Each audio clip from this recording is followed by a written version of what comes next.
Welcome. I'm Anna-Lena, and this is a short intro session on facial fitness, something most professionals have never thought about, but won't forget once they know what it is. It's about 15 minutes, no equipment needed, but I do recommend you watch it somewhere where you can actually do the exercises along, so not while you're driving. Let's get into it.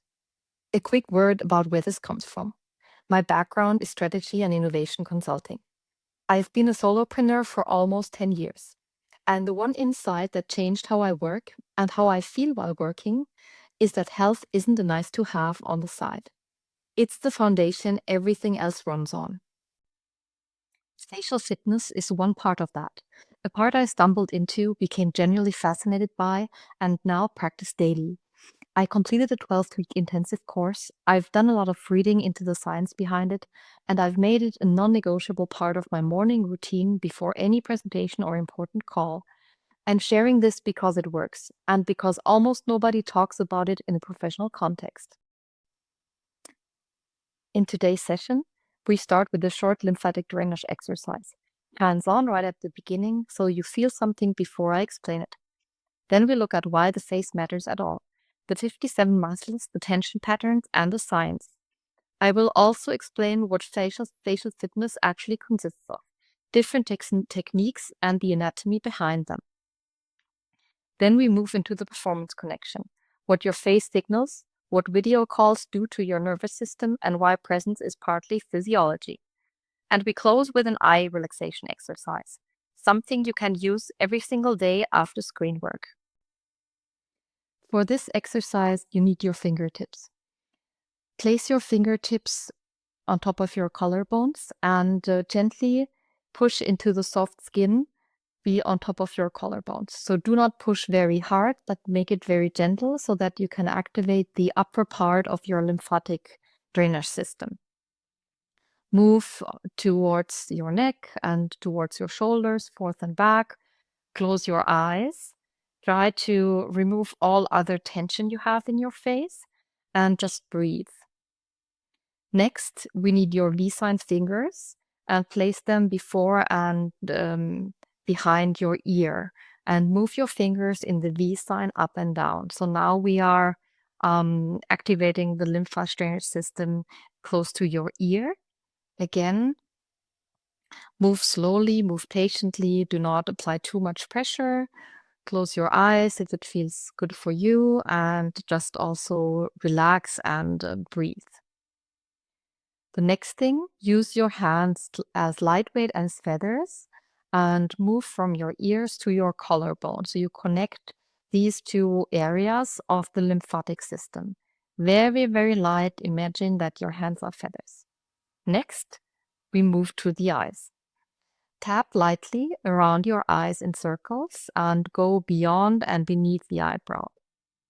So just intermittently use your tapping below and beyond the eyebrows. Go in circles, obviously to close your eyes, and only very light pressure because the skin below your eyebrows is very, very light, the skin around your eyes.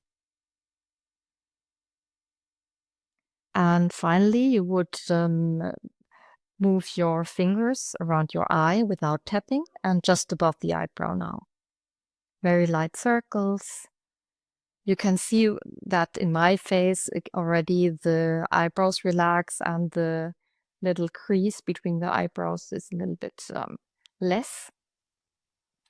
And now finally you will push between your eyes on your nose like a little button and then make a movement towards your ears. So now you are helping the lymphatic liquid move away from your eyes to your ears and down to the collarbone, and where it can also be again, drained.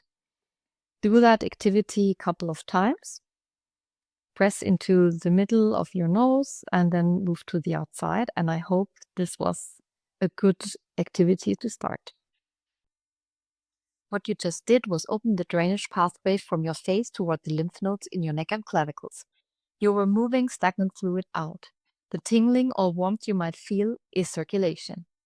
Here's the key thing to understand about your lymphatic system. It has no pump. It relies entirely on movement and manual stimulation to keep fluid flowing. On the face, where muscles are thin and we spend most of our day relatively still, fluid tends to stagnate, especially overnight, especially after a long day of sitting. 2 minutes in the morning before your first call or presentation should do the trick. No equipment needed, you have an immediate effect. Facial fitness isn't one thing, it's a toolkit. The main techniques are lymphatic drainage, which we just explained, muscle training and toning, tension release and massage, eye yoga, facial awareness, and tools like gua sha and cupping from the traditional Chinese medicine. Each works on a different layer, fluid, muscle, fascia, nervous system, and each produces different results. Muscle training builds tone and counters the structural changes that happen when 57 muscles go unused for years. Tension release targets the chronic contraction patterns that feed headaches and tight resting expression. Eye yoga addresses the physical load that screen work puts on your extraocular muscles. Gua sha and cupping work on the fascia, the connective tissue underneath, restoring mobility between layers that no surface product can reach. And facial awareness is what ties it all together, knowing what your face is actually doing, where it holds stress, and how to consciously reset. In this intersession, you'll get a taste of two of them. Each of my follow-up sessions that I'm working on goes deep into one technique, the science, the practice, and how to make it a non-negotiable part of your routine. You train your body, you optimize your nutrition, you track your sleep. But what about the 57 muscles in your face? Most people have never asked that question. Here's the basic problem. Like any muscle, facial muscles lose tone and elasticity without use. But, and this is the part most people don't realize, untrained facial muscles don't just stay neutral. They do one of two things. They either lock into chronic tension, jaw clenching, forehead tightening, the squint you hold during concentration, or they atrophy, losing volume and structure from the inside, which changes the shape of your face over time. Most people have both happening simultaneously in different areas of the same face. Chronic tension is the jaw, in the jaw, atrophy in the cheeks, tight forehead, flat temples. The difference between facial fitness and cosmetics is this. Cosmetics work on the surface. Facial fitness works on the underlying structures, the muscles and the tissue and the fat tissue themselves. This is not a beauty topic. It's a system you're running 16 hours a day with serial maintenance. Let's talk about the jaw specifically, because this is where a lot of professionals carry more tension than they realize. The masseter is the strongest muscle in the body relative to its size. It generates more bite force than any other muscle, an average between 70 and 150 kilograms of pressure. It is built for power, but we never relax it. It runs constantly. In people with high pressure jobs, the masseter is one of the most chronically overloaded muscles in the body. Under chronic tension, it pulls on the temporalis muscle, which runs along your temples and into your forehead. That's the direct and anatomical pathway from jaw tension to the tension headaches. Research confirms it, and the findings on what targeted jaw exercises can do in as little as 8 weeks are worth knowing about.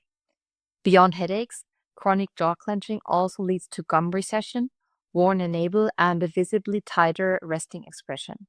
It affects how you look, even when you're doing nothing. There's a concept from sports performance that applies directly here: recovery. A trained muscle bounces back after load. An untrained one accumulates tension, may create pain, and stays there. Elasticity is the tissue's ability to return to its resting state after effort, and it's measurable.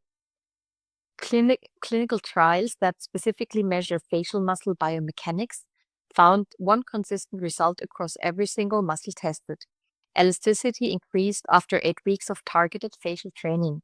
The researchers link this to mechanical stimulation of fibroblasts, the cells responsible for collagen production, exactly what declines with age and chronic overuse. If you're putting your face through a demanding workday, which you do every day, elasticity is how well you recover from that. This one may surprise you. We know the brain controls facial muscles. Stress activates the sympathetic nervous system and your face braces for it. Jaw tightens, eyes narrow, forehead locks. That part is probably familiar. What's less well known is that the signal runs the other way too. Your facial muscles continuously send information back to the brain through sensory receptors in the tissue. When those receptors report constant tension, the brain stays in alert mode. When you consciously release, when you deliberately relax the jaw, for example, the muscles report back, safe here, and the brain responds by activating the parasympathetic system. This is why a deliberately relaxed jaw actually makes you calmer. It's not a mental trick, it's a direct neurological feedback loop. Facial fitness is not just training muscles, it's a direct access point to your stress regulation. Your face is your primary professional instrument. Most people have never consciously trained it. Video calls introduced something that is evolutionary completely new. We watch ourselves in real time during social interactions. No other context in human history has ever done that. Stanford research found that seeing your own image during calls triggers what they call mirror anxiety, negative self-focused attention that contributes directly to Zoom fatigue. The effect was measurably stronger in people who felt dissatisfied with how they looked. The practical result? People unconsciously tighten their face muscles while monitoring how they appear on screen. You're adding a layer of tension to an already cognitively demanding situation. Facial fitness gives you a trained, relaxed baseline to return to. When you know what relaxed feels like on your face, you can reset it. Mid-call, before a presentation, and in the moment. This is where it gets uncomfortable. Researchers found that impressions about trustworthiness, competency, likability, and aggressiveness form within 100 milliseconds of seeing a face. And that longer exposure times doesn't significantly change those initial judgments. A Princeton study showed that naive competency judgments made from a 1-second look at a candidate's face predicted US Senate and House election outcomes in roughly 70% of cases. In business, this plays out quietly but constantly. Whether a client trusts your recommendation, whether a room follows your lead, whether a first meeting turns into a second one. So presence is partly physiology, knowing where you hold tension, what your resting expression signals, what happens to your face under pressure. That's a form of professional self-awareness almost nobody has developed. But it's the only form that we can actually influence ourselves. We cannot influence biases of other people, but we can influence our own self-awareness and how our face looks under pressure. Let's finish with an eye exercise, and I'll give you some theory again afterwards. Blink your eyes, maybe relax your shoulders, and get prepared to move your eyeballs and only your eyeballs. We want to make a cross with our eyes. If you cannot hold still the area around your eyes, you can put your hands there to help a little bit. So you would look up and down, left and right and left, up and down, and try to focus and use only the muscles around your eyeballs. Now we want to do a diamond shape. So top left to bottom right, top right to bottom left. Try this simple movement again, and again fixate your eyebrows if you cannot hold still. Do not move your head. Just use the muscles of your eyes. Finally, we want to create a laying 8, or the symbol of eternity with our eyes, by rolling them around. So try to create an 8. You see that I'm also struggling a bit, and also I need to see that I do not move. Try to relax the rest of your face. Try to relax your jaw. And then rub your fingers together to create warmth and put your hands on your eyes. Relax and just breathe. I hope your eyes are a little more relaxed now. Keep in mind that during focused screen work, your blink rate drops from a normal 15 to 20 blinks per minute down to as few as 5 to 7. Each blink spreads a fresh layer of tear film across your eyes, and when you blink less, that film breaks down faster. This may result in burning, blurring, and a heavy feeling of your eyes in the afternoon. Blinking and other eye movement exercises can really improve your eye health. I've tried it myself, and I try to do it very regularly, at least a couple times a day. So overall, here are some quick and easy things that you can do throughout the day to improve the health and tension in your face. In the morning, you can start with lymphatic drainage. You can use the exercise that we did in the beginning of this session. Every 20 minutes of screen work, try to move your eyes, close them, squeeze open, try to blink a lot more, and maybe use an app to help you track your blinking rate. Also, during the day, notice your jaw, notice if it is clenched, notice your forehead. Are you squinting? And repeat these noticing and awareness exercises a couple of times a day. It will significantly improve over time the tension that you hold and help you also reduce this tension. If this resonated with you, there's more where this came from. I'm launching a series of individual sessions on menta.com, each focused on a specific area of your face, a specific technique, the science behind it, and a guided practice that you can build into your daily routine. You can join individual sessions as they fit your schedule, and I will also provide a video recording afterwards. The first sessions are coming in July. If you want to be on the list, I will provide the link for you. And if you have questions in the meantime about what you just experienced or what might be most useful for you specifically, I'm easy to reach. Thanks for watching.